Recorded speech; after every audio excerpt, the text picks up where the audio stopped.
intent or not? What do you understand by until and unless a particular author or a poet explicitly says that this is what I wanted to do in the work? Until and unless that doesn't happen, you don't have an authorial intent in the first place. It is the readers who decide this might be the intention of the author. Even they are not sure. So if the meaning is not fixed, so is the authorial intent not fixed, right? So until and unless a poet says that this is my intention and may or may not have been fulfilled in the text, right? Until and unless that doesn't happen, you don't have a clear idea of the intent itself. So saying that whether the significance of a work lies in the fulfillment or the lacking of authorial intent is itself a huge debate. So, yeah, keep that in mind for future texts. So, hello everyone. Today I'm going to present Margaret Fuller's Woman in the 19th Century, Transcendentalism and Feminism. So, these are my personal information, table of contents. My research question.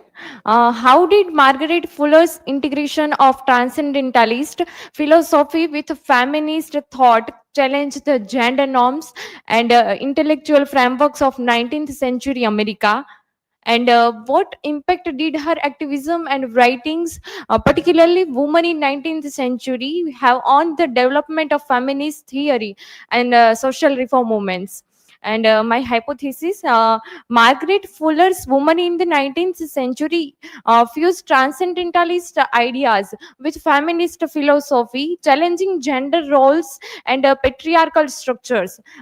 Through her advocacy for women's rights and active reform in America and Europe, she expanded transcendentalism into a political force. This blend of theory and activism laid the foundation for later feminist movements and shaped 19th and early 20th century feminist and social justice thought. So next, introduction.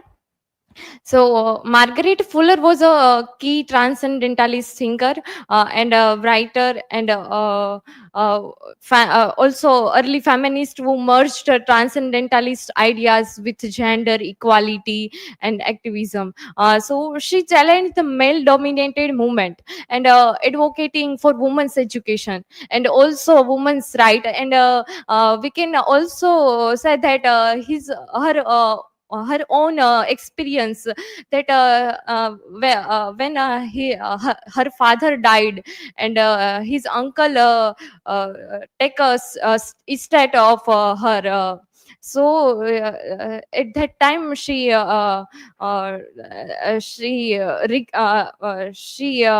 realized that how a woman suffered in this case. So that's why that's points here. So in this also as an editor of the Dial, she shaped transcendentalist discourse activism in the US and Europe. So disillusioned with transcendentalist passively, she shifted towards direct activism, supporting the Italian Revolution of 1848. So next, introduction to Margaret Fuller.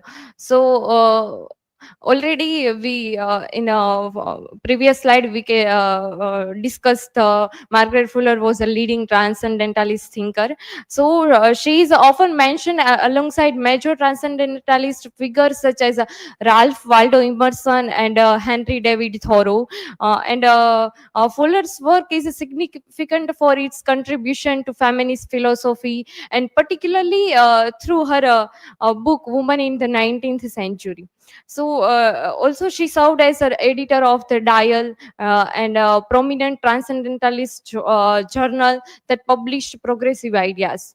So next, Fuller's relationship with transcendentalism. So first we will see what is the transcendentalism. That it's a beyond normal human experience, knowledge, and reason or understanding, especially in a religion and a spiritual way. So that is transcendentalism, and also how it's connected with Fuller.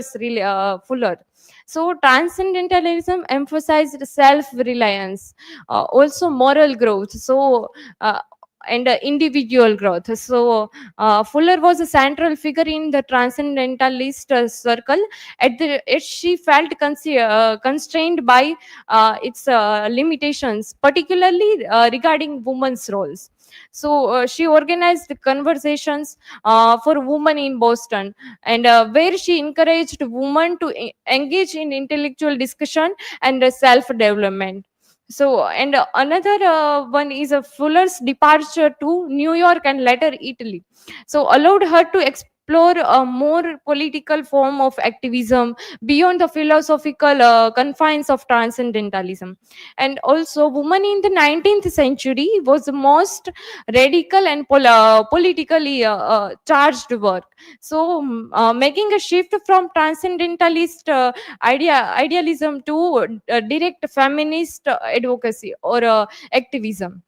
So, next, themes and arguments in women in the 19th century. Women's complete freedom. So here Fuller demands equal education, economic independence, legal rights, and also spiritual autonomy. So arguing that freedom is a right, not a privilege. So and also in today's time also that problem is relevant. We can connect this point. So in a critique of patriarchy, she condemns male dominated structure, and we can take one example from Nathaniel Hawthorne's The Scarlet Letters. It also connected with social constraints and all things. So and also marriage and gender roles. She criticizes marriage as a economic dependence. So it also we can take a one it also connected with economic that all girls connected with economy, money, and that's why they marriage with rich people. And parallels with slavery, Fuller compares a woman's oppression to slavery. Here we can also take one example from Beloved. In this also we can say that how women suffered from slavery and all. Support from marginalized women. She argues that prostitutes are victims of male privilege, condemns a double standard in sexuality, and urges societal responsibility for all women. So next, comparison with Mary Wollstonecraft. So it's also most an important example for feminism also. And Fuller is frequently compared to Mary Wollstonecraft. And Mary Wollstonecraft, one of the most famous work, A Vindication of the Rights of Women. It also connected with Margaret Fuller's ideas, and we can see there are both similarities, that both argues for women's education and intellectual empowerment, and both claim that women have been denied opportunities to develop their true potential. But here we can see that they both are also different from each other, that Wollstonecraft style is a direct and rational, but influenced by enlightenment, whereas Fuller is poetic and transcendentalist. So this is a different side of Wollstonecraft and Margaret Fuller. So, and Margaret Fuller believes in gender equality based on reason, while Fuller emphasizes spiritual and moral equality as well. So Wollstonecraft is more linear in her argument, while Fuller's writing is more impressionistic and allusive. So next, Fuller's break from transcendentalism. So criticism of inaction. Fuller admires transcendentalist idea but criticized the movement for failing to engage in real social change. She felt that male transcendentalists, including Emerson, remained too focused on personal enlightenment rather than actively addressing systematic oppression. And activism in New York. Moving to New York in 1844, she became a journalist for the New York Tribune and shifting from philosophy to hands-on reform work. And she investigated prisons and hospitals and poverties and exposing social injustices. So, and legacy, Fuller expanded transcendentalism beyond personal self-improvement into direct activism and proving that philosophy must lead to real world and changes, all the changes. Next. Fuller's legacy and impact. So Fuller's work was instrumental in shaping early feminist thought in America.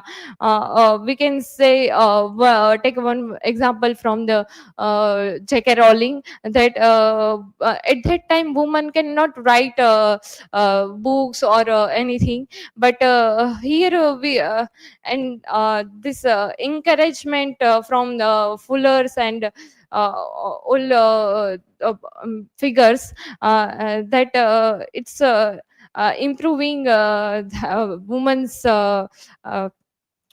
woman's side.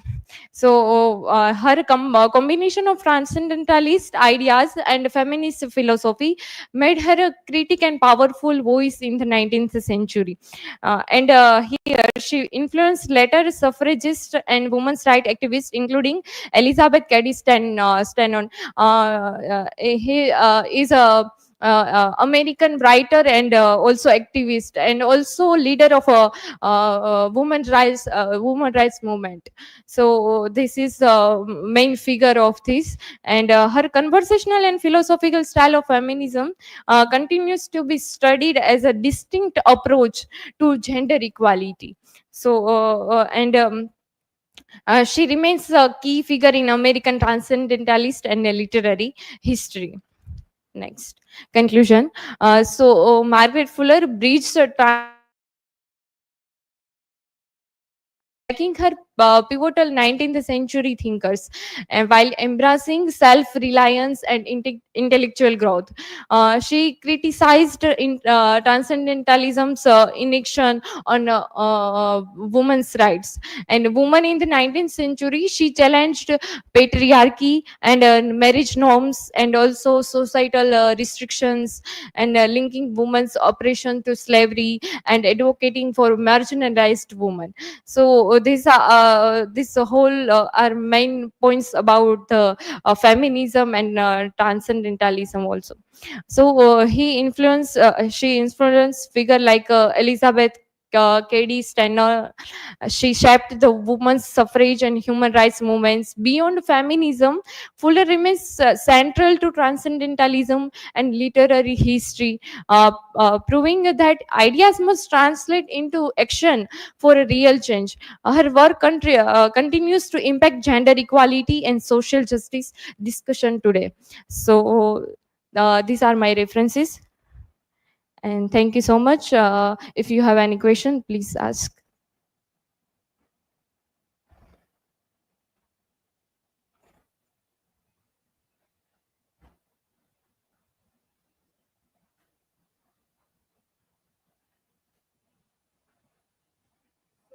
My question for you is, why is Fuller's legacy is still relevant and important for us today? I earlier mentioned also, okay, Fuller arguments for women rights and education and social justice. Also, it's continue to influence the feminist ideas, and we can say that it's relevant today, that how this society also reflect that how women treated by male, and also education system is low and all social constraints also. So this is the point.